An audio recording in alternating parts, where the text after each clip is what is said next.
Welcome,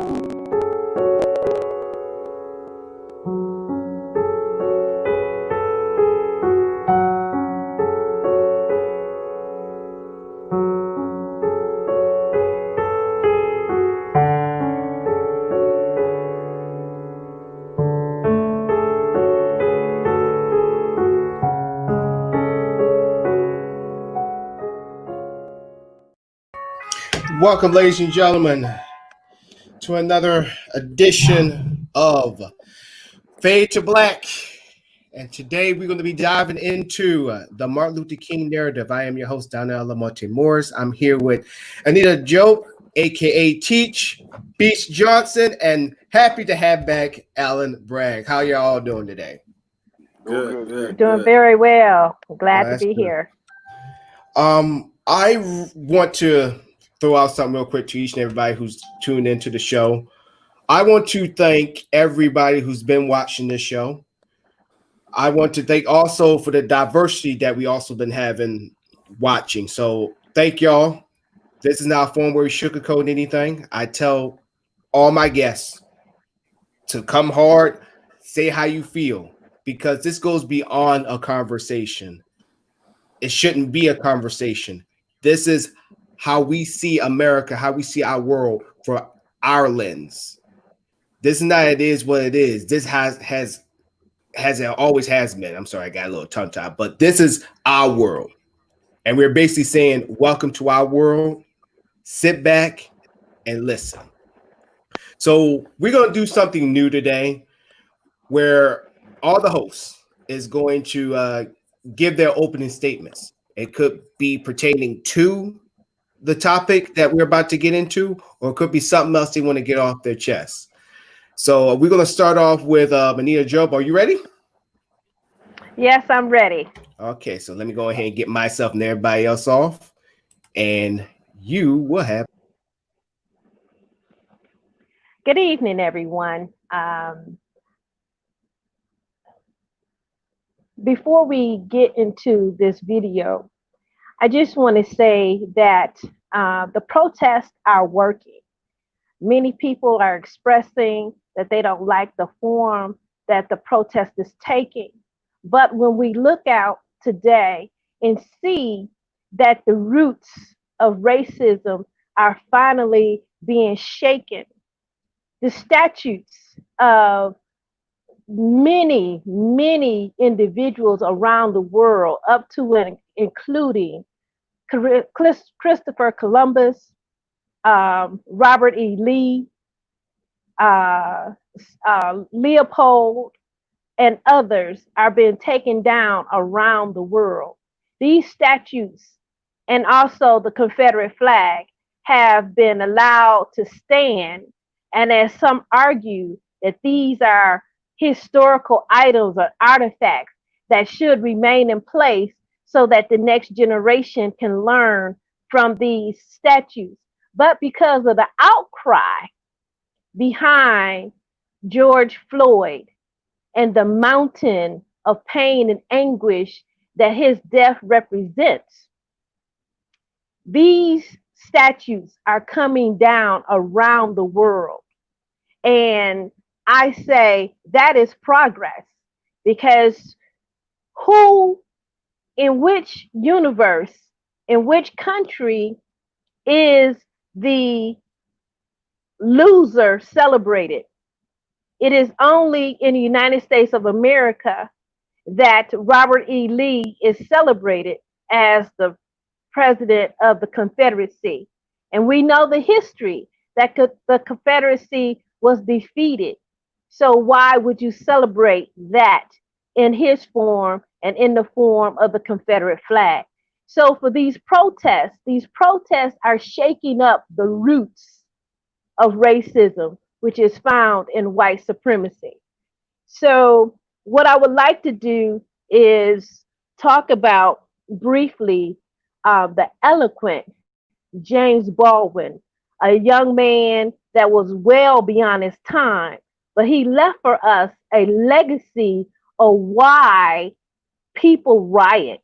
And I believe it's very appropriate. This film took place in 1968. but his words resonate with us today. Black people are in the So streets has to do with the lives they're forced to lead in this country.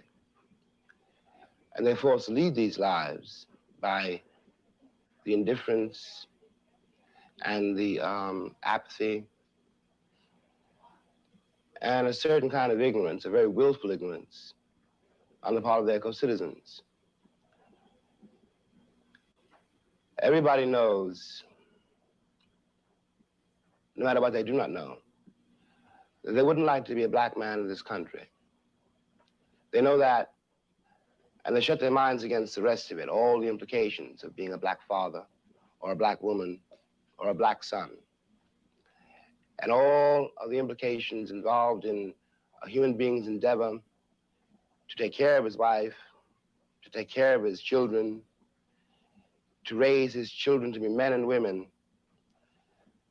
in the teeth of a structure which is built to deny that I can be a human being or that my child can be. The great question in the country has been, all the years that I've been living here, and I was born here 43 years ago, is what does a Negro want? And this question masks a terrible knowledge. I want exactly what you want. And you know what you want. I want to be left alone. I don't want any of the things that people accuse Negroes of wanting. And I don't hate you. I simply want to be able to raise my children in peace and arrive at my own maturity in my own way, in peace. I don't want to be defined by you. I think that you and I might learn a great deal from each other if you can overcome the curtain of my color. The curtain of my color is what you use to avoid facing the facts of our common history, the facts of American life. It is easy to call me a Negro or a nigger or a promising black man, but in fact, I'm a man like you. I want to live like you. This country is mine too. I paid as much for it as you. White means that you are European still, and black means that I'm African. And we both know, we've both been here too long. You can't go back to Ireland or Poland or England, and I can't go back to Africa. And we will live here together, or we'll die here together. It is not I am telling you. Time is telling you. You will listen or you will perish. okay, so in his words, that was in 1968, 53 years ago. Today, we're at that same point. You, the European or the white, can't go back to Europe. In an interesting note, that for my American history class, as well as my African American history class, I have the students do a discovery of self, which means to take a DNA test. And because I am Black, and I will say I had a naive view, I thought naively that the African American students would be more ready to take their DNA test and discover what parts of Africa they come from.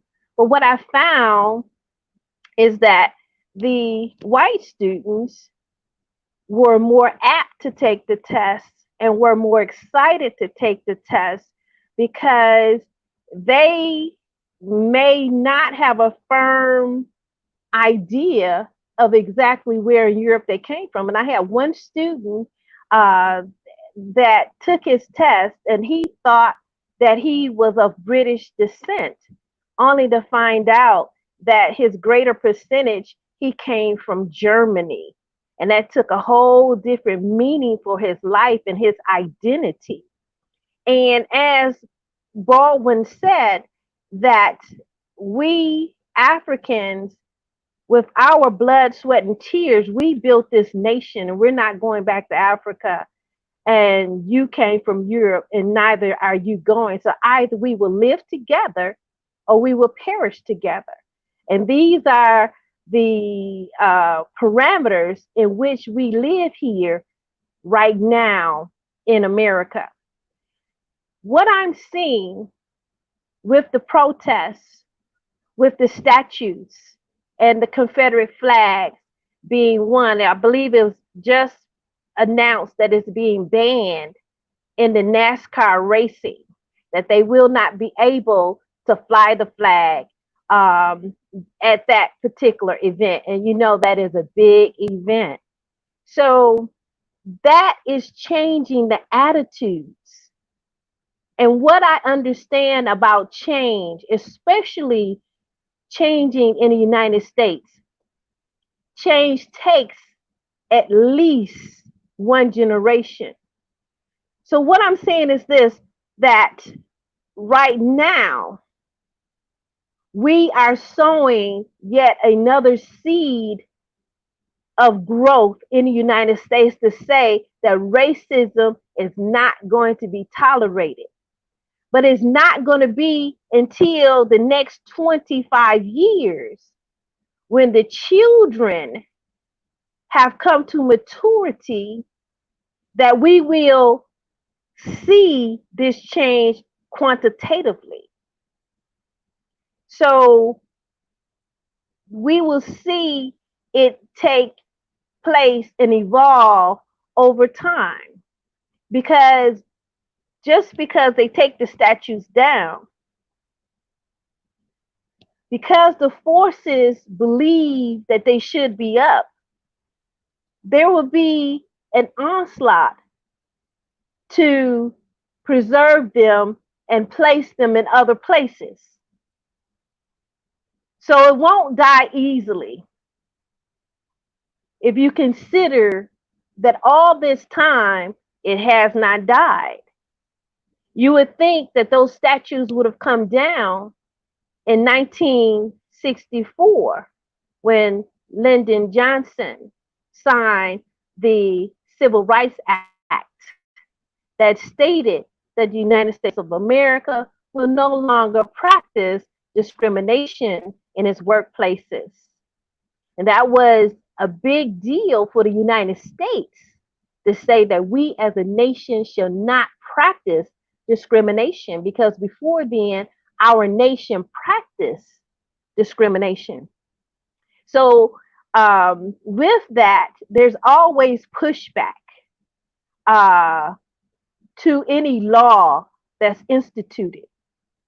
And with that pushback going back and forth, it takes time for it to get rooted into the minds of the people.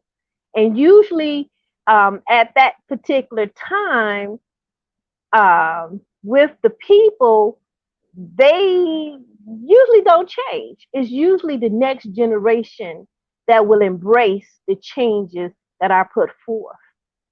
So I want to ask the audience, are there any questions or statements that you would like to make concerning the video that we watched? And I don't see any. I listened to a post earlier today regarding history repeating itself. And also, we have this evidence through Mr. Baldwin that he spoke what we're speaking today. When we look at change, we have to know that it comes in very small increments. And I would suggest that under the current administration, They roll back change mentally because we've seen an upsurge in racial discrimination. We've seen things go back, and this is what he was talking about, making America great, going back to that time where the government and its agents could freely oppress other people, peoples of color. So you see it like, how could I say, like a rubber band effect. It'll stretch out and then it'll be pulled back. It'll go out and be pulled back.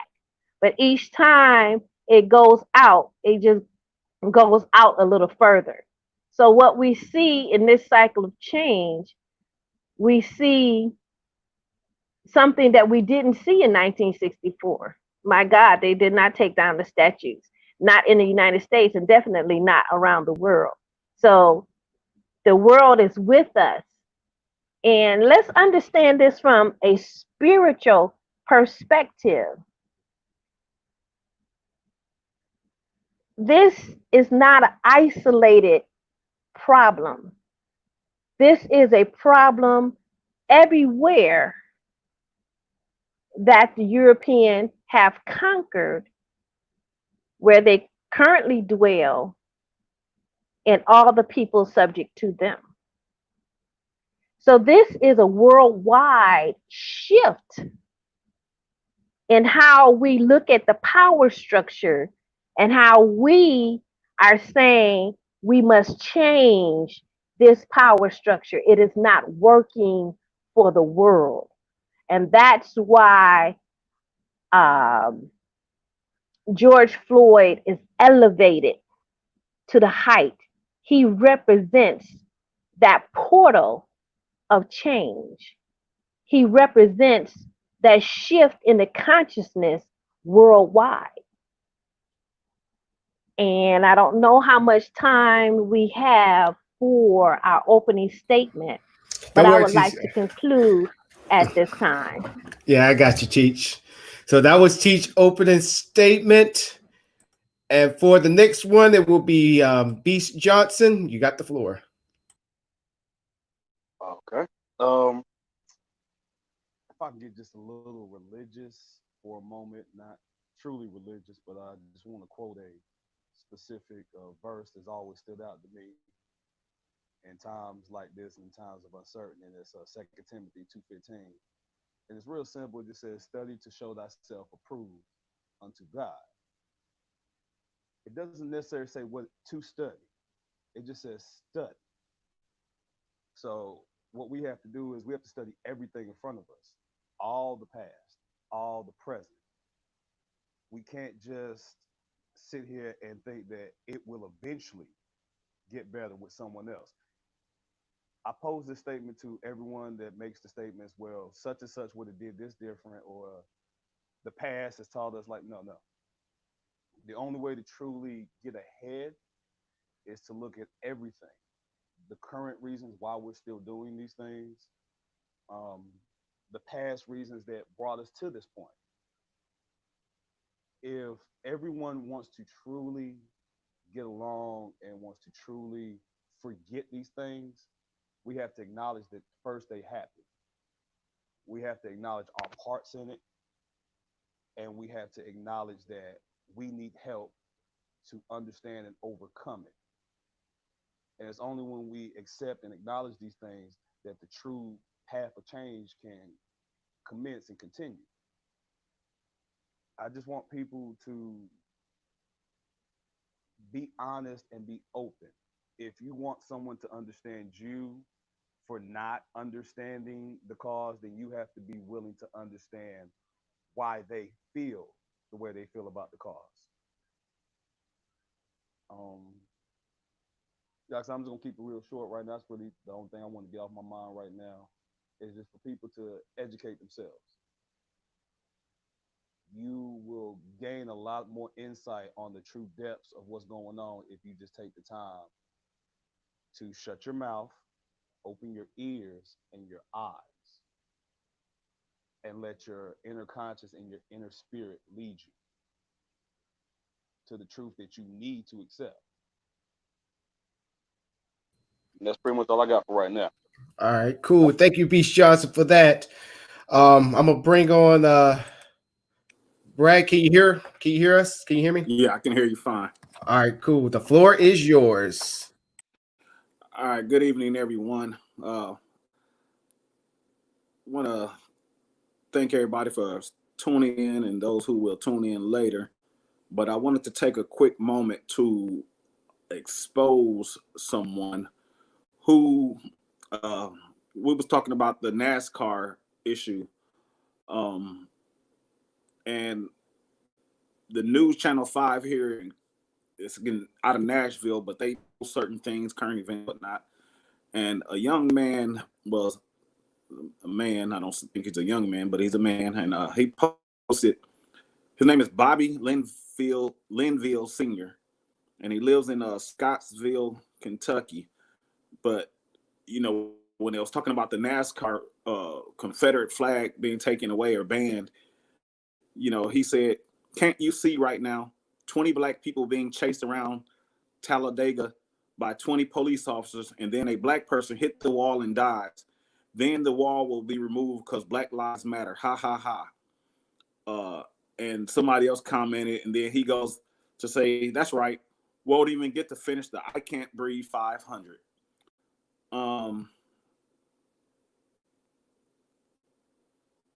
It's really sad that some people, I'm not going to say all people, some people of certain races think that this is a laughing matter and that this is just a joke.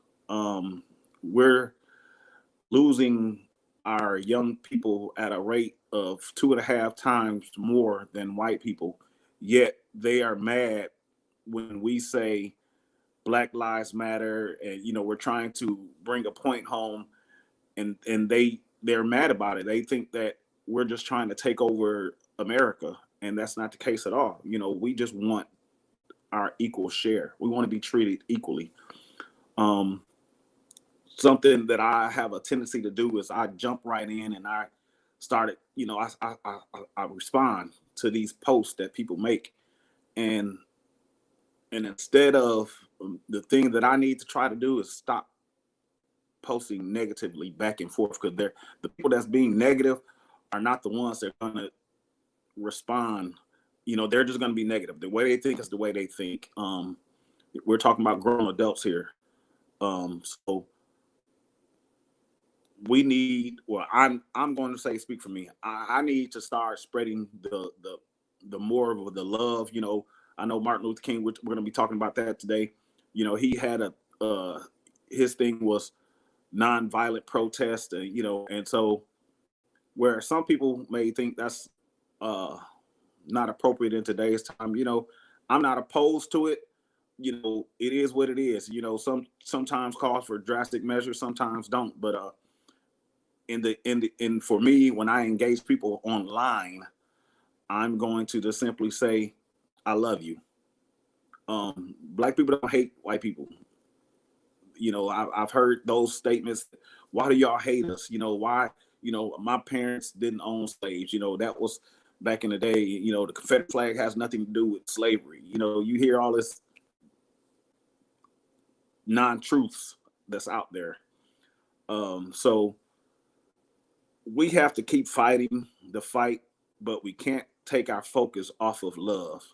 Love conquers all. And, I know we're mad and we're angry and we're pissed off, but I have to draw myself back sometime and remember my roots and where I came from. And, I'm raised in a Christian home, and I'm not saying that everybody has to be, oh so holy or not, whatnot. But I'm just saying, for me, I'm have to take a different approach sometime and take a step back and to show more compassion and love, because that's what we want them to do.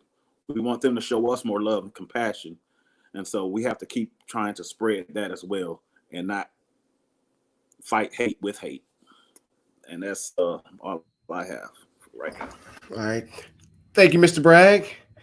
And I guess it's my turn. All right, so I'm gonna see if I can make it short and try to make it short and sweet. So I just want to get to the point of this. This is why I created this platform. Now I know you got your MSNBCs, you got other people that's trying to do the same exact thing what they're doing here right now. But I'm gonna tell you what's so different about this show, about this series, because it's coming from my podcast. And I was like, you know what?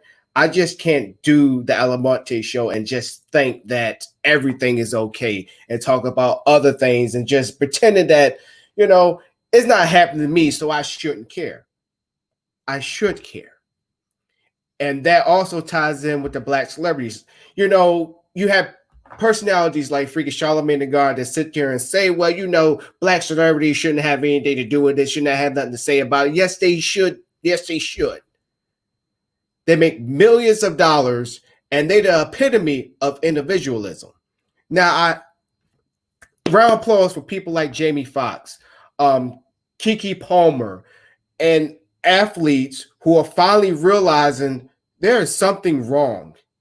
Just because I'm making millions of dollars does not mean if I was put in that situation that my credibility as an athlete is going to get me out of it. So I took it upon myself to create this series and got different people from different walks of life. And then also I want people of different ethnicities come on this show to see it, not even see it from our world, but to enter into our world, to know what we're actually dealing with. It's great that we have people like, Killer Mike. You got people like, let me see. No, some names are not even coming up to mind right now, but we probably might say it once we all get here. But this platform that I created that got people from every walks of life. We're not millionaires, service members, independent record label, a teacher. You really get to hear it from us for real. We don't not reading the monitor. We're not getting paid the big bucks just to hold up an agenda. And then also I'm gonna call myself out when I did the commercial. I forgot to put the narrative on the commercial, and then on the caption I put we control the narrative. But then I thought about it. We control narrative. It just flowed really well because this is what we do here. This is what we're going to do. This is what should be happening. We shouldn't have no other conglomerate tell us what the narrative is. Because just like with anything else, this probably just going to be a trend, a hashtag. Oh, this was happening. Legislations happen. And then all of a sudden, the next day is like it never happened. But here, we're going to keep it going. We're going to say the things that are working and say the things that are not working and what we can do to achieve and have it to keep going and make it concrete, put it into law. And that was the biggest reason why I created this platform. So for anybody who's watching this show, we're the only show that engage with our audience. So if you're tuning in right now or you're going to listen on my podcast or watch it later, please contribute your comments because it's not just us in this fight. Everybody is in this fight, but mainly you guys see the fight from our view.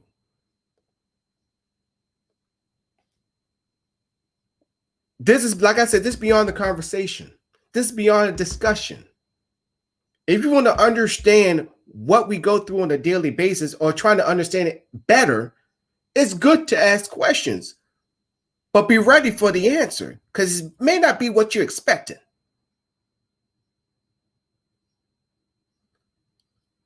When I say we control the narrative, I mean it. And you're not going to see anything different in this show. We may got different points of views on how we see things, but guess what? We looking all in the right direction and in the same direction. And we're here to let you know and to help you see what we see. And that is going to be it for me. Let me go ahead and add everybody else up in there. So now we can get on with the real stuff that we're talking about. We are talking about the Dr. King narrative because I knew when all this happened that everybody in their mama, and I say this without saying no offense, mainly the white folks were saying, well, Dr. King wouldn't approve of all this. Dr. King would have been condemning riots and all this stuff going on. To me, I just think it's just another way of trying to shut us up. How do y'all feel? I will say it's one part that I will agree with you. It's one part that, but it's also one part showing your ignorance. Because the same people that say Dr. King would never approve of this are the same people that don't realize that there's a two-part to the I Have a Dream speech. The first part spoke of peace and tranquility and the overall goals that we as Black people are trying to maintain and achieve. The second part got a little more grimy. It sounded a little more like Malcolm X that said, hey, we want peace, but we are prepared for war. And if you truly want peace, you must be ready for war at all times. You must be the samurai in the garden. Yes, I'm over here tending to my roses and my beautiful bouquets, but I got that samurai blade with me on deck just in case. But I'm not here for that. I'm here for peace. I'm here for love. But let it not be misunderstood. I'm ready for war if you want to go there. That's not why I came here, but I'm more than prepared for it if that's on your agenda. And they cut that second half out. And even a lot of Black people don't realize that. Gandhi was the same way. He had his gutter moments as well. Every true peaceful person within history had those moments. Was like, yes, we need peace, but let's not forget we might have to go through war to get it. They always take that side of the narrative out. That these were just 100% peaceful people. You could slap them in their mouth and they're gonna come back with a smile. No. They're human and they have limits like every other human. And if you push a human or any creature too far, you're not gonna like the response that they give you. Right. And to brag, so when you hear people always bringing up Dr. King in times like these, does it make you think, okay, remember your aunts, your uncles, your mama, your daddy back in the day, did they have that same energy? Does it make you think to ask them that when they bring up Dr. King? Well, I've had several conversations with some elders, and it's not a easy thing to ask, and it's not an easy thing to talk about. I would say that some of the marches that were done by Dr. Martin Luther King, we wouldn't be where we are now had it not been for him and what he did. People say the protest, we tired of marching and this and that and this, but look where we've come. Look what we've accomplished during those times, the era where he was doing his part during the civil rights movement. We accomplished some great things. We've come a long way, but we still have a long way to go. You've heard that before. So it's not an easy conversation to have, but we need to start having that conversation more, learning more. Like Teach said, she teaches her African history and whatnot, and we need to grasp that, because when we don't know what's going on and we just listen to anything, because we have a lot of Black conservatives out there telling us, or they're pushing their agenda, which is garbage, and we'll fall for anything. So we have to know the truth for ourselves and get to our elders and start asking those questions. What happened back in the day? What do you see different from back then up until now? How do you think we can move forward from here? Do we keep marching peacefully? Do we burn stuff down? Do we loot? I mean, what will it take? you're going to have a plethora of different answers. So, we just have to keep on asking those questions and try to figure out what will work and what we're going to have done to keep spreading love. Gotcha. And my question to you, Teach. So, with Dr. King being used in times like these, what is it when white people, when they use Dr. King narrative to say he wouldn't approve of that, do you think that's more of them trying to remind us how peaceful Dr. King was, or just a tactic of saying shut the fuck up? I'm just saying that because in the times that we're in now. I agree with the latter. It's a psychological ploy. It messes with your mind, especially if you are Christian and hold up the tenets of Christianity that says that if your enemy slaps you, you turn and let them slap the other cheek. That puts your quote unquote morality and your gateway to heaven on display. Will you make it to heaven because you didn't let me slap you and slap you back? So it's a psychological game that they play upon people that buy into that particular theory. But what I want to talk about, two things. What is nonviolent direct action? And this is a quote directly by Dr. Martin Luther King. Nonviolent direct action seeks to create such a crisis and establish such creative tension that a community that has constantly refused to negotiate is forced to confront the issue. And then there are 4 steps in a nonviolent campaign. And these steps are: 1, a collection of the facts to determine whether injustices exist; 2, negotiation; 3, self-purification; and 4, direct action.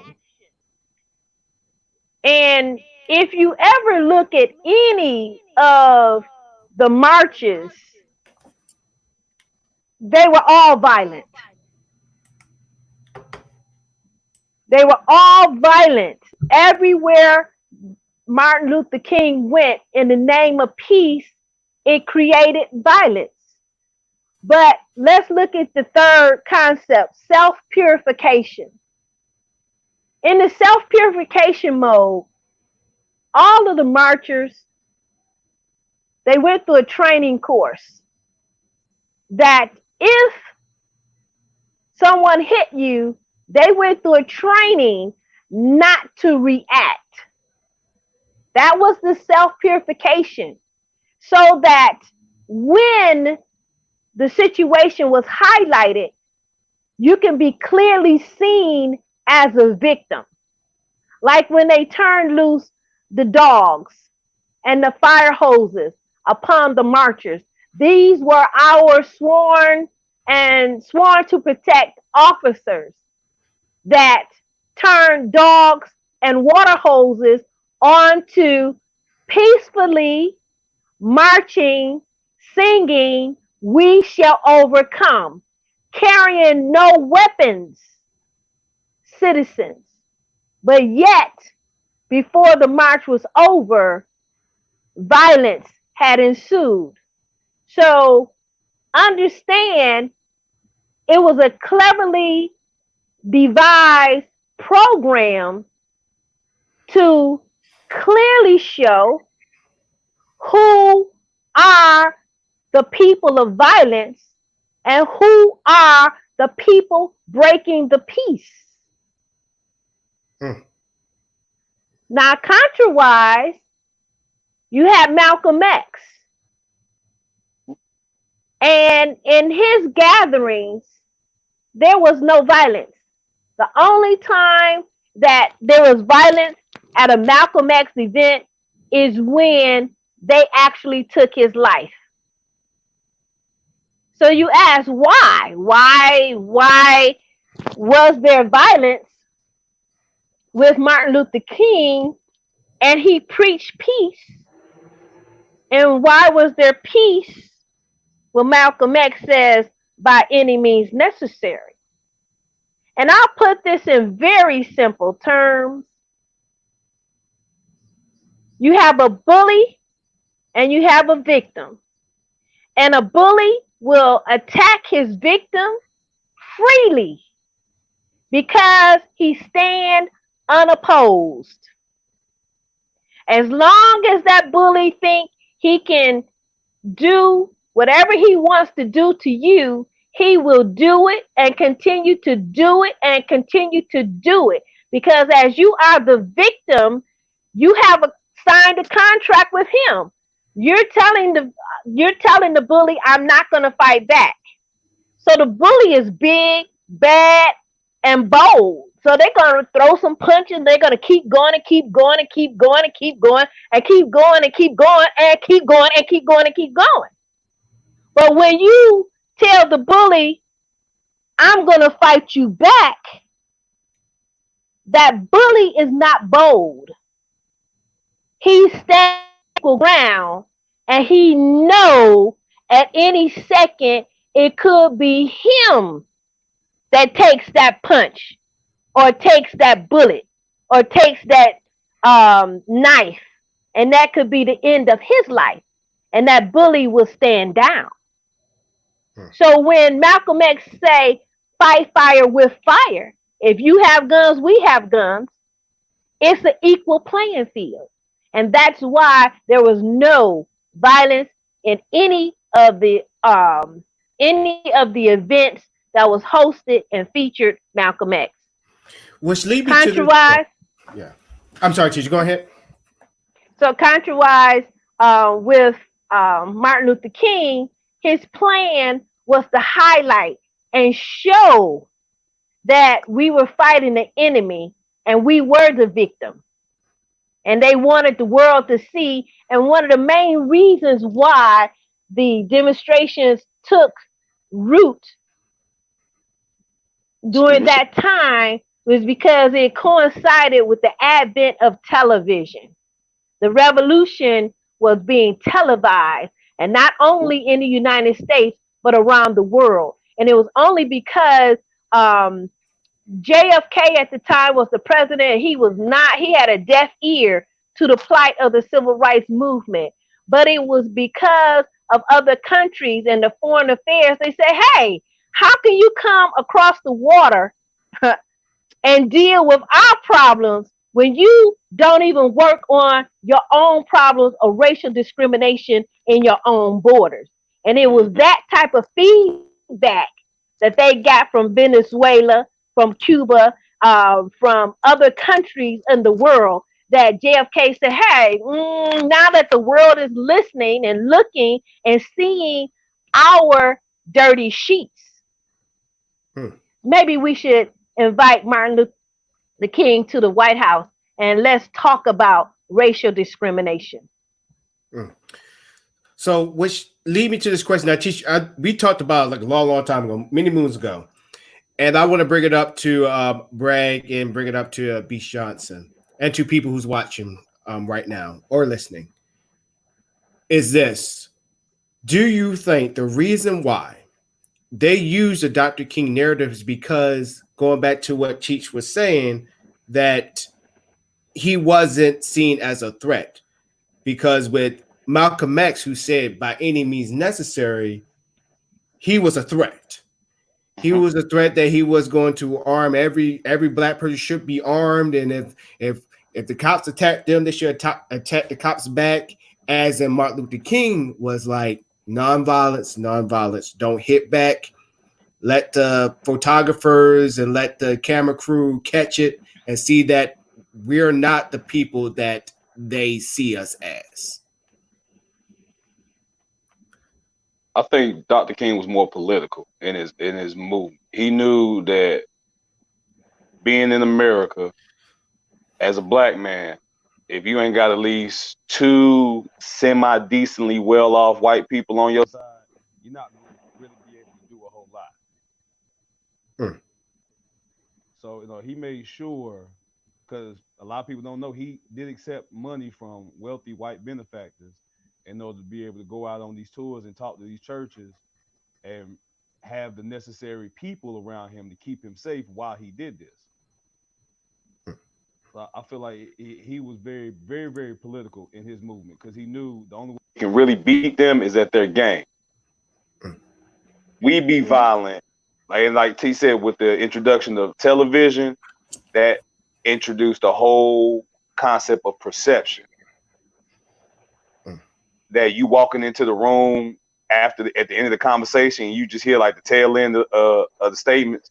So out of context, you don't know what's going on. It sounds weird or sounds off to you. So he decided to use that to the advantage.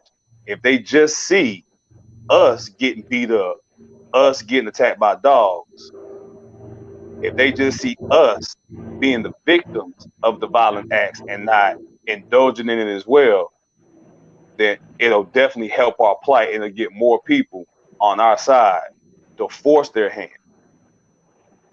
There you go.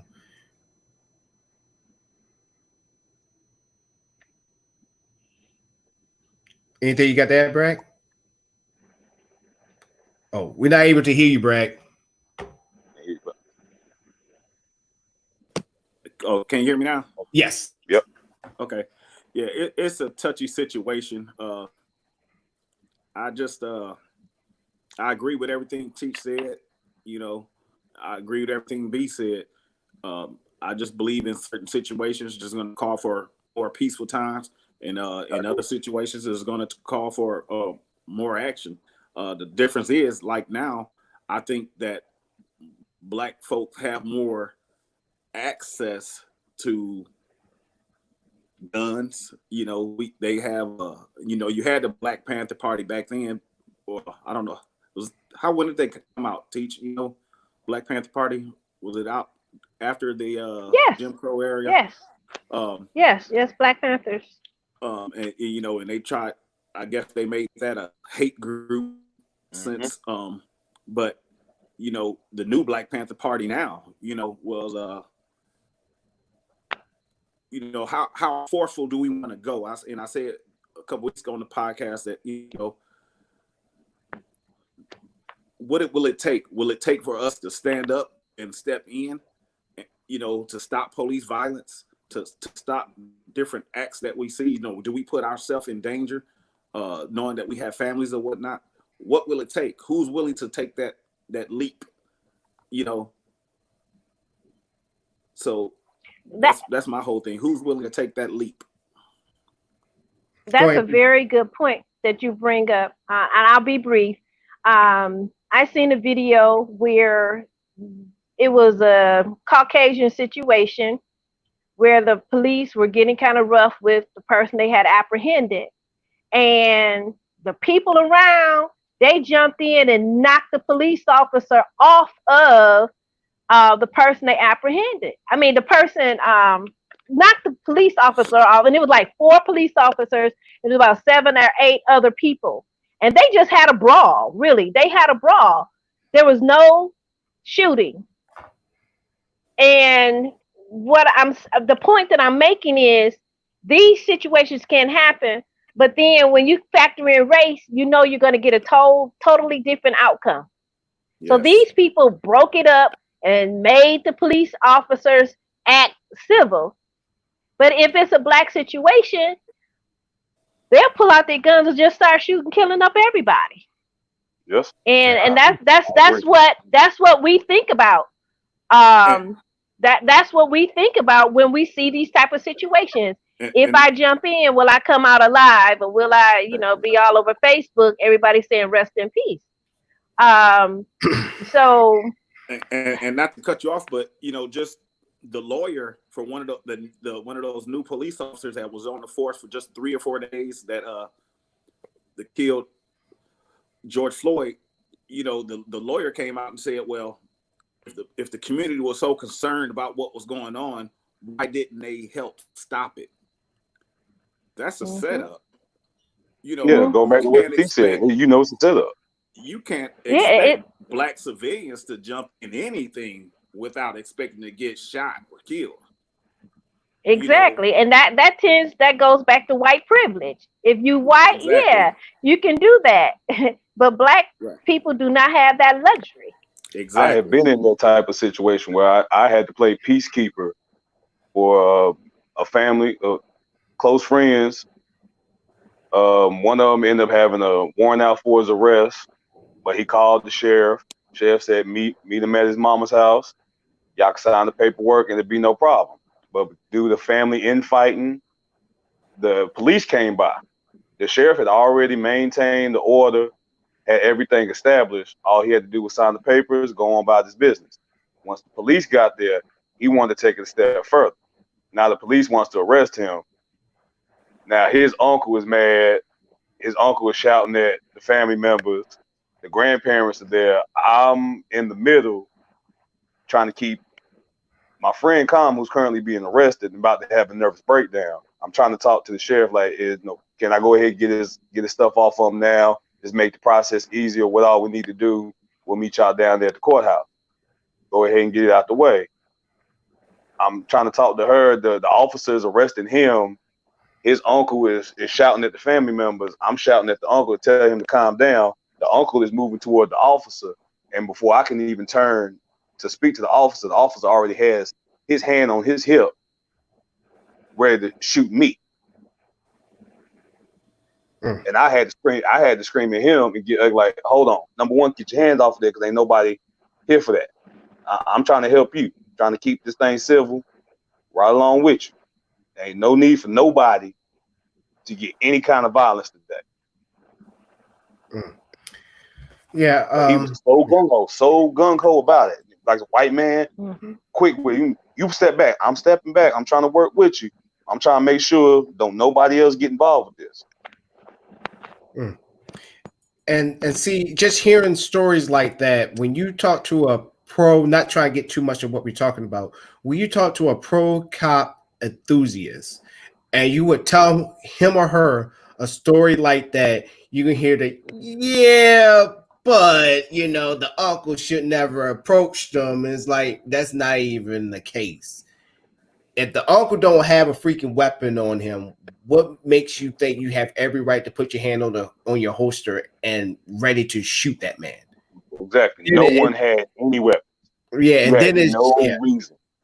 And then it'd be all over the news. Like, I don't know if y'all caught the news today, even though this happened yesterday. Did y'all see that police chief, the president of the police union, going off on that tirade? So you talking about the one in New York? Yes. Yeah, I just saw that today. I laughed. I think that's the most hilarious thing I think I've ever seen in my life, because if you looked in that crowd, you saw not one, as my uncle would say, you ain't saw one spook in that whole entire crowd. You didn't even see one. If there was one up in there, one speck of pepper. Yep, he was probably in the back somewhere. But see, this he was holding the camera. Yeah, and here's my issue with this. He says, and see, once again, it plays into white privilege. Sorry, people who's listening to us right now, it does exist. When he can sit there and say, oh, woe is the cop, woe is me. I had 137 million, tell me if I'm wrong, 137 million interactions with people, and they all been positive. I wonder, did he went on what's that famous First Avenue majority of his career as a police officer, or majority of his police officers went down there? Because I didn't hear anything about the Bronx. I ain't hear anything about Brooklyn. I ain't hear anything about Jamaica. I ain't heard anything about what's another the other North side Manhattan. of Manhattan, or the Little Havana. Have you had those with those 137 million interactions? Were those communities part of it? Because what I'm seeing and knowing the history of the NYPD, it was not good. Hey, thank you, Dad. Thank you. He said it was 375 million. I saw the video too. Hey, thank you. That number is just. I got to speak white right now. The unmitigated gall of that man. I mean, it's now when I say that about this police union and about what the president said, it's just he's just so clueless. It's good to go out on a rant and say these things and saying, "Oh, I was in the moment at that time." But when you say inaccurate things and saying, "Woe is the police," and it's always us, and that our own government is against us, that's bullshit. That is bullshit. I'm not saying that the cops, when they put on the uniform, when they go out there on patrol, that they don't put their lives on the line. I'm not throwing that out the equation because they do put their lives on the line. But at the same time, when you are going at a group more than you're doing with the other, that is a cause for concerns. And then for anybody who's sitting there using the black on black narrative, that y'all need to fix your own, backyards before y'all start coming out and telling us what we need to do. You got to say the same thing about them. Right. White on white crime been going on like crazy for centuries. And if we're going to put them in it, we might as well put all the ethnicities because it's been going on around the world. So we cannot sit there and say, we got to fix our own backyard. Let's be clear. Our ancestors were brought to your backyard, and not to mention the front yard, tending to all the, cotton. Let's take it a step further. All that stuff. Our ancestors were forced here. Right. And so hearing this cop sitting there and complaining about all this stuff, it just made me want to flip everything. Let's flip the script. What happened if we had all the Black Lives Matter people right there, and then you have the one leaders saying the same thing? Will it get the same reaction? Would it get the same attention? No. See, these are one of the things people have to put in perspective. Yes, cops, we understand y'all go through it. Yeah. So true. Pot calling the killer black. Yeah, we understand that y'all go through it. But in how you perform the job with another group of people than the other, you have to say something about it. You just can't sit there going to tirade on the press and be like, "Oh, it's me." You can't.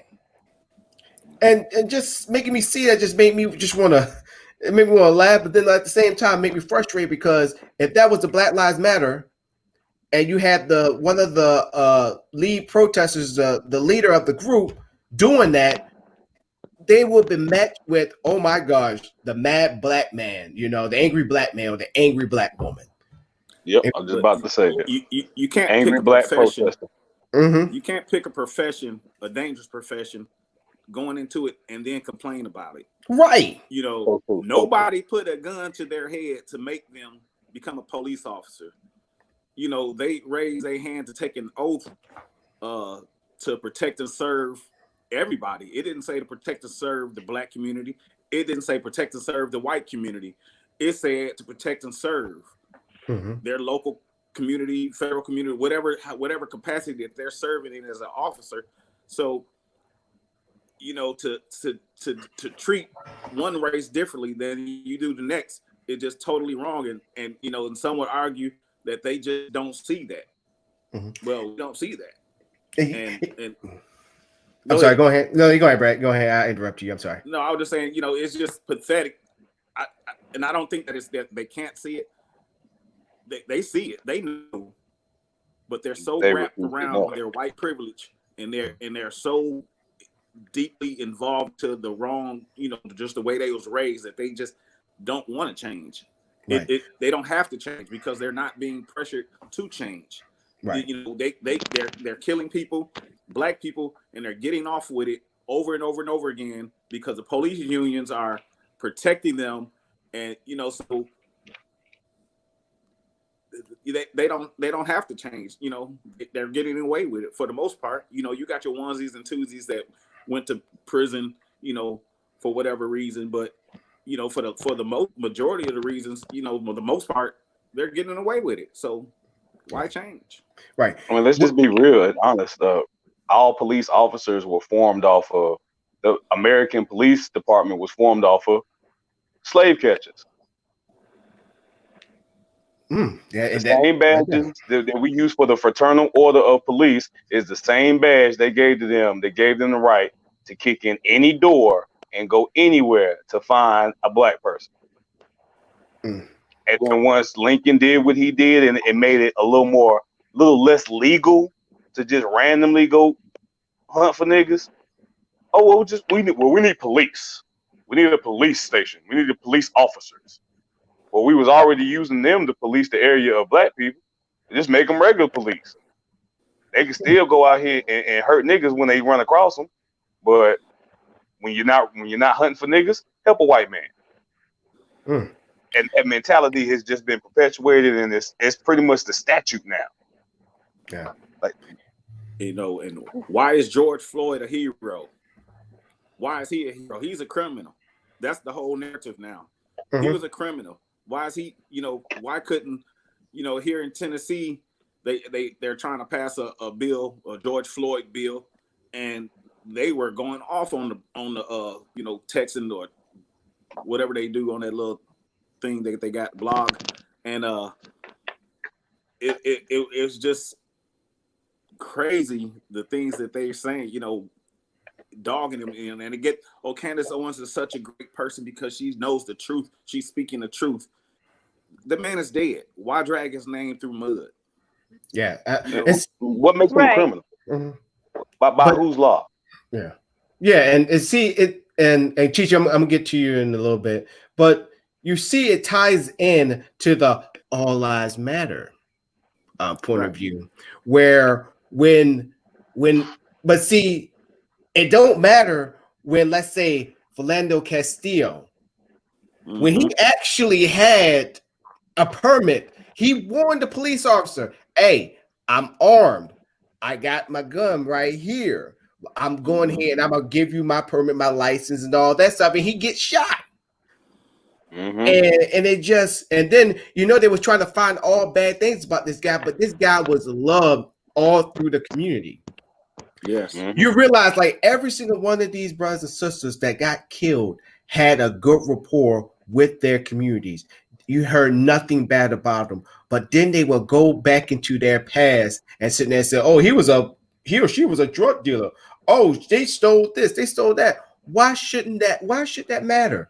But then when it's somebody of a different race, they don't go back into their freaking past and be like, hey, look at what he did. He got arrested for drug possession or domestic abuse and all that stuff.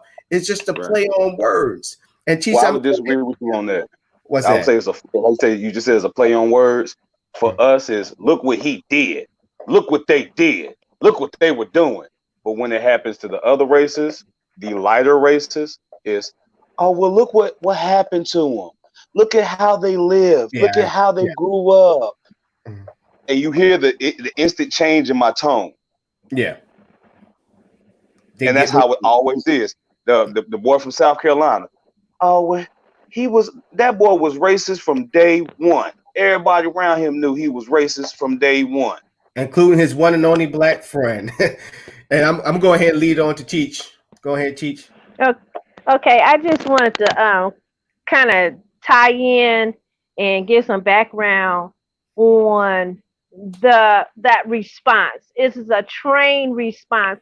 Ever since the Europeans brought the Africans over, they had to do a defame to justify their actions.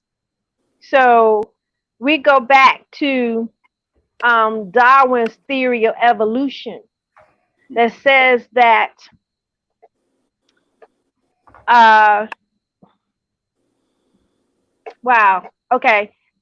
in essence, the strongest survive.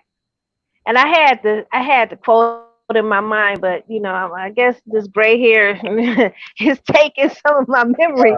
But anyway, he says that you don't help the least fit because they might have the opportunity to be fit. So with his theory being printed and widely circulated, it became the gospel truth. They had doctors that paved the way for the field of psychology that took the head measurements of Africans and compared them to Europeans and other humans. And they came up with the theory that the African was the missing link between man and apes. And so therefore they're less intelligent, they're prone to be criminals, they're everything that we're not. We are the superior race. That's how they came up with the theory through Darwin, that they were the superior race. But I have understood, and I want you to hear me, when they say you do not help the least fit, except they have a chance to be fit, which means they have a chance to survive. We go back to Europe prior to the 14th century, and what we find is four things. We find one, they are starving because their land cannot produce food. Two, they're given to sickness and disease. We all know about the Black Plague, or what they call the bubonic plague, that was wiping out millions of people.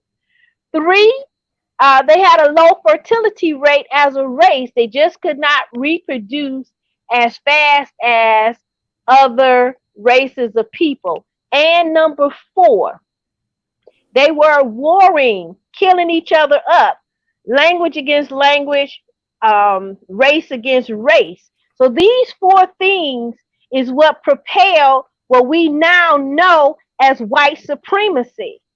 Because these four things made this race of people the least fit. In other words, because of these conditions, when they looked at the other races of the world, they saw their extinction. All right? They saw that if they continued this way, not being able to produce food, dying to sickness and disease, low fertility, and killing up each other, that they would be extinct. So what they did was they took those four characteristics and they reversed it and projected it upon the African race. So what you hear today from that day is Africans are starving to death. Oh, Africa is always at war. Oh, well, we want to control the population. And yes, we want, right now, what are they saying? They want to give the corona vaccine to the Africans, but Africans are not having problem with sickness and disease. They have defeated the coronavirus in Africa. So they turned it around. And so they put this in the minds of the white citizens that these are beasts. If you see a black man, he's going to steal. The black man wants your woman. He's going to rape your woman. And basically everything that they say is the characteristic of the African is actually their characteristic. What did they do? They kidnapped and stole us from Africa. They raped our women. They stole the Native Americans' land and possessed it as their own. So they have all these books come out, and you know, they have meetings. They will have meetings to train the new arriving Americans that you want to steer clear of this thing called an African.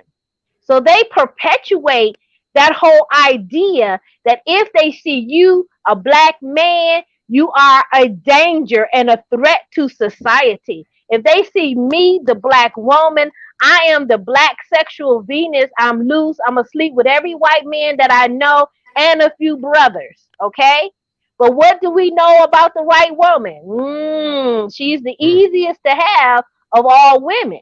Okay. But again, that's that reverse projectionism.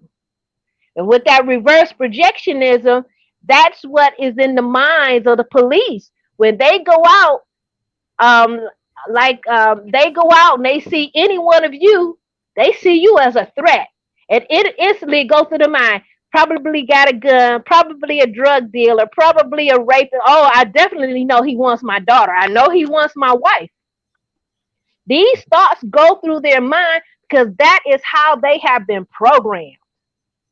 And this all falls up under the category you have to defame in order to justify your inhumane and cruel acts to these people. There you go, Teach. That's it in a nutshell. Yeah. You have to defame Speaking in of order to justify. speaking of defame, I just want to go to this one and just want to get y'all view on this. So they are thinking about defunding the police. Now, lots of Yes, I heard people, about that. yeah, lots of people on the right are definitely up in arms because they think when you hear defund, you hear, oh, they're gonna get rid of the police, which that is not the case. So I'm gonna go around the horn and I want to get y'all view on this legislation that's being worked on to defund police all over the country. So I'm gonna start with you, Bragg. What you think? The military type items that the funding has provided for our polices are, it's unnecessary. Like I said, they're militarizing the police forces with these funds, and it's unnecessary. We need to just engage in the police and talk and have a conversation. This legislation, it's not just talking about defunding, but it's not talking about getting rid of. And we just need to educate everybody on what it's really going to do and can do for us. It's going to start another civil war as far as words and not all blown out war, but you know what I'm saying as far as like trying to play on words and what this and that, black and white, because of course there's more white police officers out there, but we just need to have that dialogue and educate people on exactly what they're trying to do as far as what can it defunding the police force, what is it going to do for us as a black people. Right. Beach Johnson. To agree with Briggs, it's definitely not about stripping them away of anything. It's more about seeing where this money's going. The same way you would do the government or do the military. For example, right before the show, I saw a picture of one of the riot gear officers, and the statement was like $600 for a single can of tear gas to go into a single shot tear gas launcher that costs $10,000. And this particular officer had less than a year's worth of training. Those numbers don't add up. If you're going to invest all this money into the police department, it shouldn't be on military or militaristic endeavors. It should be on what it's supposed to be for: community involvement, community understanding, and overall community unity. Spending $600 for a tear gas can, that $600 could have went to a seminar or just, hey, we're going to do something for the neighborhood, for the local neighborhoods to promote. Understand that, hey, the cops just ran out of the playground one day, $600 worth of free food and candy and stuff, just to chill. Just to show people, hey, we know shit's wrong, but not everybody is out here doing that. Because you have communities that don't have that military presence as far as the police go. And the level of crimes are increasingly lower, but the involvement within the community is high. These are officers that little children know that, hey, that's Officer Mike. Because Officer Mike, he might come through the hood looking for drug dealers and gangbangers, but if he don't see none, he'll hop out there and play a game of pickup basketball with the neighborhood kids. Mm. Or if he gets a call out there about, loud noise and he sees there's a bunch of kids, he'll say, hey, I see a little lawn over here around the way. It's away from this neighbor. Y'all can go over here and play. Whose mama stay around here? And then actually go talk to the parents. Hey, man, we got a complaint about some noise. I see it's just the kids. I saw a little field around the way that's still close by the house that they could play in. So the person they called won't feel the need to call again. I just want to let you know. You have officers and you have individuals that force that type of mentality on their officers. Never be scared. You have to be open. If you want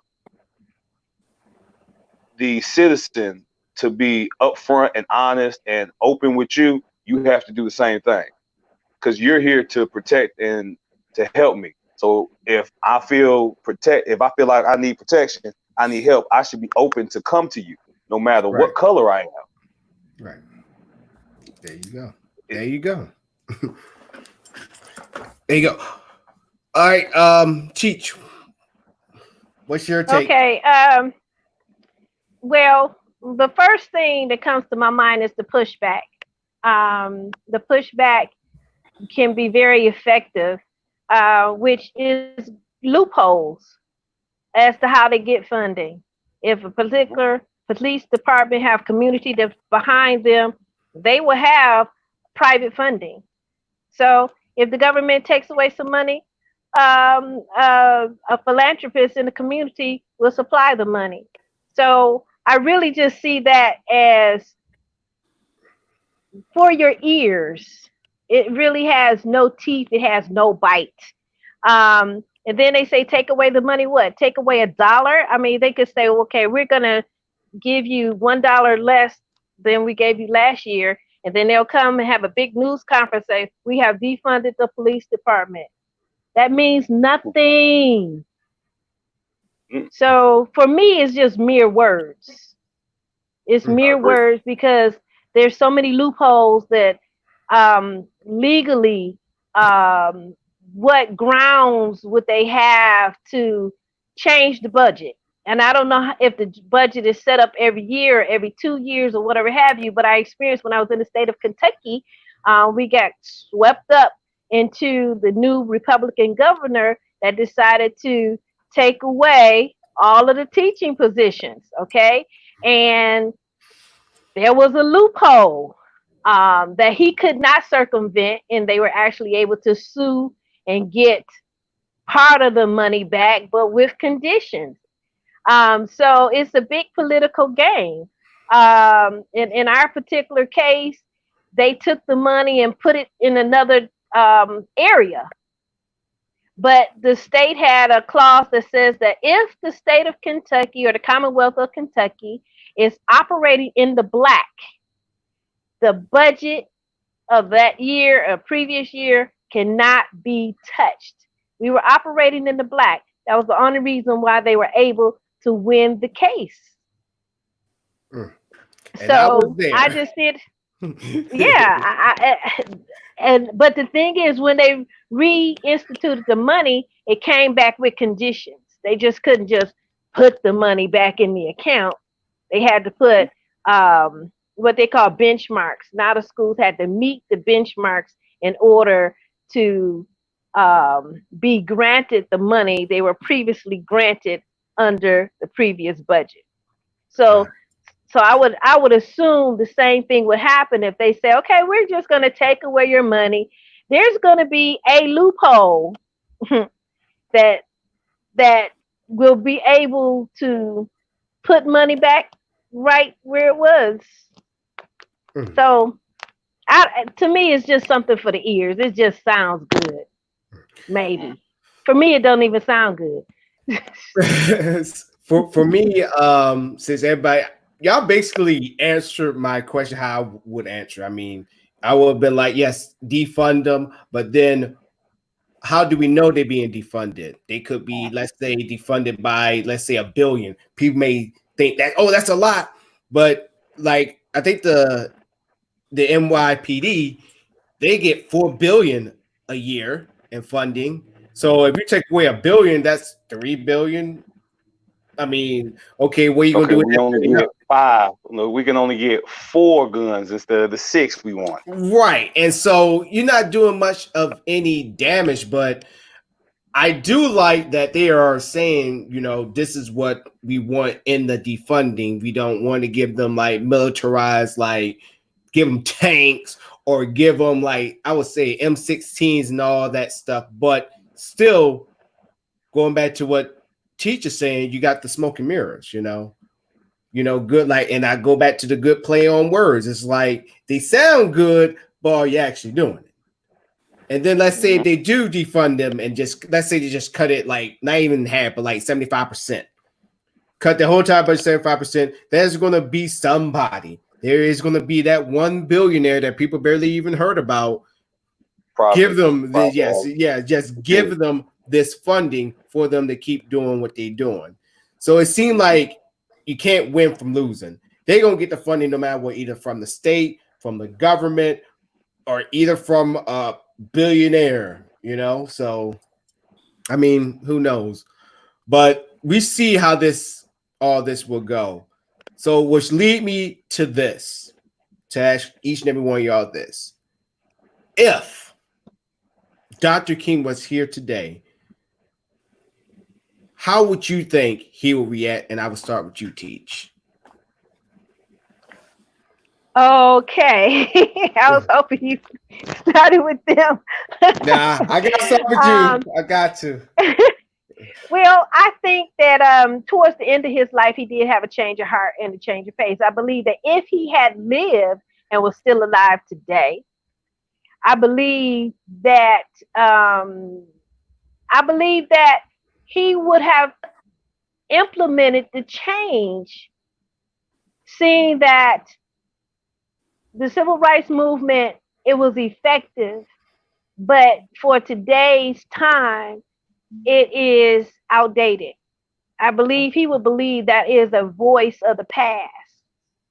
And I believe he would upgrade his voice because I was just sitting here outlining his letter from the Birmingham jail, and he states that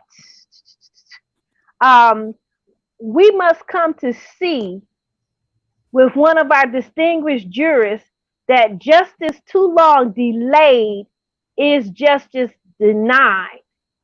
And that he said that the word wait, it rings in the ear of every Negro with piercing familiarity. This wait has almost always meant never. So if he were alive today, I believe he would reiterate these very same words, that in my lifetime, we've seen marginal change. I believe he would update his message. All right, B. Shots, what you got? What do you think? It's kind of a two-part. If Dr. King was still alive and everything that history has happened since his death still happened, I think honestly he probably respond like the Boondocks episode. That's exactly what I was gonna say. I really do. I see that in my head, like him on the talk show and everything talking about, and he's just getting. I'm so tired of all you syphilis niggas. Oh my God, Dr. King just called black people niggas. Like I said, it will go back. I feel like if he was still alive, a lot of those things, a lot of the sides of Dr. King that we weren't privy to know about, or they didn't want to let us know about, we would see now. Like we'd heard him probably mess around and say, Malcolm was right. And that comment alone was just completely flabbergasted everybody. Dr. King says Malcolm X was right. Oh my God, the world might end that day. White people will be scared from sea to shining sea. All right, Bragg, what you got? Man, before Beach Johnson said that, I was thinking the exact same thing. All I can do is picture Boondocks. We was here. Yeah, but I do think he would have had a change of heart. You know, maybe not as militant, but I do think he would have lost that peaceful type tone. You know, I could see him now standing next to Al Sharpton and Jesse Jackson. You know, trying to keep going, keeping the legacy going. Although you know those brothers have, some black people think they have tarnished the you know the what they have tried. You know, they've done some things in their past that wasn't so great, I guess you should say, can say. Yeah. And so they, you know, people are saying, oh, I'll forget them. They're, you know, they're not any good, but you know, they're still fighting for it, regardless of what you think and how you think about them. They still fighting for us. So I think Martin Luther King would have, I think he would have had a change of heart, but not as harsh as we think. Yeah, because he became, you know, he's still a man of God, you know. So I think he would have had still a softer tone. Yeah. For me, I think Dr. King would fully support what's been going on, and that he, you know, just going back to what all three of y'all said, because like all y'all saying what I've been thinking and what I would have said, because I was definitely thinking about the Boondocks too as well. I was like, he probably would react like that. I mean, there's no ifs, no ands, no buts about it, but he will fully agree. And knowing where he, you know, how prominent he was, people will have been going up to him. I can see the current administration contacting, like they did, what's his name? Who's that football player that's been going around? Jim Brown. Yeah. They would have been treating Dr. King in that type of respect, but more highly regarded. Have him come to the White House and like, hey, there's protests going on around. What should we do? What's going on? What's going on? Because you know this is gonna come slipping out their mouths. What's going on with your people? Your people is doing this. Your people's doing that. What can we do to come to right? And I believe Dr. King would have been like, well, you should listen to him. You should listen to him, because if you're not going to listen to them, they're going to do things to make you listen. And that's why you got rioting. Let's forget about the looting, because they love to put that looting in with the rioting. But that ain't even us.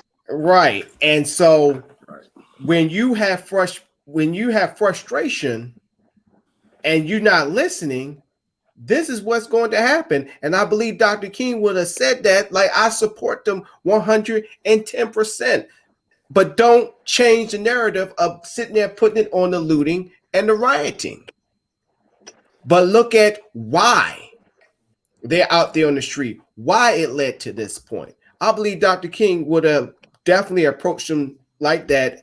And I'm not going to say that would have made change, but I guarantee you the current administration, the atmosphere would have really started putting their start getting off the ass and actually doing something rather than what's going on right now. So that's how I feel about that. So I just want to get this off my chest real quick, because you mentioned it, and it does annoy me when everybody always wants to say, well, black people will loot. Let me tell you something right now. All black looters are not black protesters. And when I say that, I mean in this. The black folk that you know will go run up in the store and steal some stuff, they gonna do it after they find out that the niggas that went to the protest, that something happened. Like, all the looters are at home. Say, I'm not about to go up there to no protest until they find that, hey, man, riot broke out at the protest. Next thing you know, niggas out there looting. They was looting. Yeah, man, they still wilding out now. They still wilding out. Well, shit, let me go hop in the car real quick. See if I can grab me something. Now, all the looters came in after the fact. And that's only because, going back to my original statement, those that were there looked up and heard, oh, they looting, and saw about 4 or 5 white folk do it first. And didn't see no police. Then saw 4 or 5 more white people do it. Then saw a couple black folk do it, saw no police, and was like, all right, let's roll.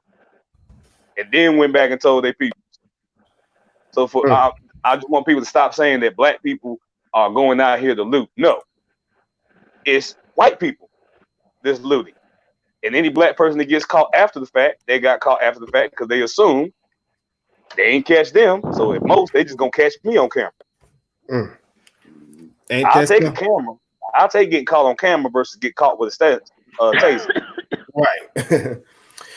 So now we hit the final point of this show where I'm going to give it the final thought, even though somebody from another news stole that from me. But I'm going to bring it back. I'm going to put some style on it. So just like with the first opening statements, we're going to do the same thing with the final thought where you will have the floor. And I'm going to go ahead and, I'm not even going to put a time limit. I'll put a time limit on next time. Cheech actually just got off. she gonna probably be back. So, Beast Johnson, you got the floor for your final thought. It doesn't have to pertain to what we talked about. Could be something you just want to get off your chest to let the people know. Final thought. Stop with all the ignorance. All right. If you can't be honest to a person's face about how you feel, don't go online. If I can't tell you to your face, I like you, I loathe you, I hate you, I'm not going to go on no social media account and talk about it. If you really want to express how you feel, express it publicly. Because I'm going to be here to tell you, I'm one of them black people that will actually respect the racist if you tell me that to my face versus be the racist punk that you are and do the moves behind your back. I don't like that. If you don't like me for the color of my skin, tell me to my face. It's not going to stop me from loving you. It's not going to stop me from helping you if you actually need it. It just stopped me from dealing with you. So please, people, be better, be honest, and be open with folks. Thanks so much, Mr. Beast Johnson. Bragg, yeah. My final thought goes out to all the police officers in America. And I love police. I think you guys do an amazing job. I respect you. However, I want all police to stop shucking and jiving on Facebook and Instagram, trying to make it seem like they care about the community. They're in the urban areas, jump roping, doing these dance challenges or whatnot. That's fine. It's cute. But when your fellow cop has his knee on a black man's neck, speak up. Don't show your face on social media trying to be cute and not stand up when it counts. That's all I got. Thank you, Mr. Bragg. Teach, the floor is yours. All right.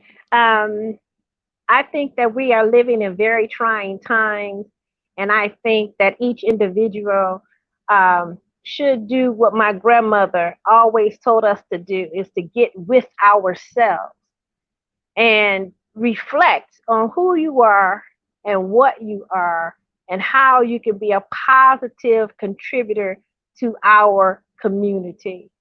And if you give the community, if you be your best, then you can give the community your best. And we will have a good community.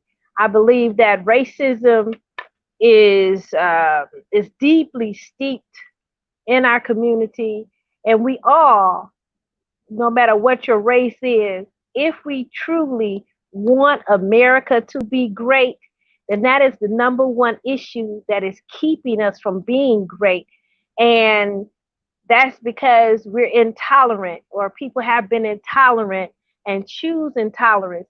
At this point in time, I remember that Abraham Lincoln, he wrote in his letters that when he freed the slaves, he did not think that America could be civil to freed Africans. And so that was his opinion. And he believed that the white people would continuously harbor hatred and hostility towards the African. And his thoughts have played out some 200 years later. So, I mean, 100 and some odd years later. So each individual, white, black, Asian, um, Latino, if you are here in America, you have to make the effort to be diverse. You have to make the effort to just go across the aisle and say, "Hi, my name is." Usually people are afraid of other people or have things programmed in their mind about other people and never getting to know that other person. Just, "Hi, my name is," can start up conversations, and you can find there's so many things that's similar than dissimilar between the races. Thank you so much, Teach. Now is my turn to end, to wrap everything up from what we was talking about. Be careful when you use the Martin Luther King narrative of, if he was here, he would disapprove all of this and all this stuff and should be peaceful, peaceful, peaceful. If you use that narrative, you got to ask yourself, which Dr. King are you talking about? Are you talking about the Dr. King, "I had a dream"? Or the Dr. King where he realized that his own, I'm going to say his own words, paraphrasing what he said, that he felt like he marched his own people into a burning house? So when you go to the Martin Luther King narrative, he was at a point where he realized what he was doing was like, that made him have to think second. But when you use Dr. King in the narrative to fit your point of view, you have to think this also. When your mom, your dad, your grandpa, your grandma, when they was living in that time, were they supporting Dr. King? Now, I know you wasn't born back in those days. I get it. I understand. Got it. But I'm all about keeping the same energy, because majority of what these protesters are protesting on is what Dr. King was doing back in the 60s, 70s. Crazy, huh? Just to be treated as a human being. So for y'all to use that to deflect what is actually going on with these protests, and you using that logic and using that narrative, it only makes you more of the problem. So I dare each and every one of y'all who sit there and use that MLK narrative of he was peaceful and all that stuff, and you're not seeing these protests being nothing but just peaceful, there's something wrong with you. And if Martin Luther King was here today, he would probably say the same thing too. So if you want to use a Martin Luther King narrative, do your proper research. Definitely for the ones that believe that freaking Dr. King was Republican. I'm still trying to figure that out, but that's for a different day. Do your research and go to reliable sources. Don't just go with what you learned in school or what somebody told you, or even me, even though I am encouraging you to do your own research. Because just like me and my panel was just discussing, Dr. King came to his senses and literally knew that, oh snap, maybe what I'm doing was wrong. So watch what you say about using Martin Luther King to push your narrative when his narrative is already being pushed by Black Lives Matter. And to tell you the truth, I'll give him an A+. And ladies and gentlemen, that will do it for me. I'm gonna put my cast back on up here. Any alibis before we head on out? Nah, I'm good. This is my alibi. Teach. I just say, be careful and be safe. If you're protesting, be aware of your surroundings. Yeah. Be aware of everything, and keep those statues coming down. Yeah. Yes. Brad, you got anything? Keep the dialogue open. Keep talking. Keep the dialogue going. Talk to other people who you're uncomfortable. Have those uncomfortable talks. Yes. And this is, and I'm happy that you brought it up, and I'm gonna make it real quick, and then we're gonna head on out. This is why we got this platform. This is why we got this show. I encourage y'all to let your friends know, let them tune in, let them put in questions. This is what we're here for. This is why we got this show here. This goes beyond the conversation. This is a dialogue that need to happen, and guess what? It's happening. Get your friends, even get your mom, get your great-great-granddaddy, get your side chick, get your side dude. I don't care. Get them here on the show and let them listen to, listen, enter our world. Know that all the things that you may hear, you may not like, but guess what? It got to that point. So tell them about it. Basically, and like I said, I'm gonna keep this series going. Because everybody else is going to stop. Because they're going to think, oh, we got this legislation passed. That's good. But we ain't going to stop. This series is going to keep on going until we fully get to what we want. And I feel that this is probably going to last all the way to election night, which I'm fine with that too. I do like to thank each and every one of y'all for tuning into the show. I will let y'all know if I'm going to have a show on Friday. Thank y'all. And also thank y'all for tuning in. Definitely on the back end when I upload the show, 300 views on the 2 videos before, and then the last video actually went up to, let me check, 241 views. So ladies and gentlemen, keep it up. Y'all may not tune in with us when we're live, but we are happy that you actually tune in once the show is over. Thank you. Keep the conversation, well, not conversation. Let's keep this going.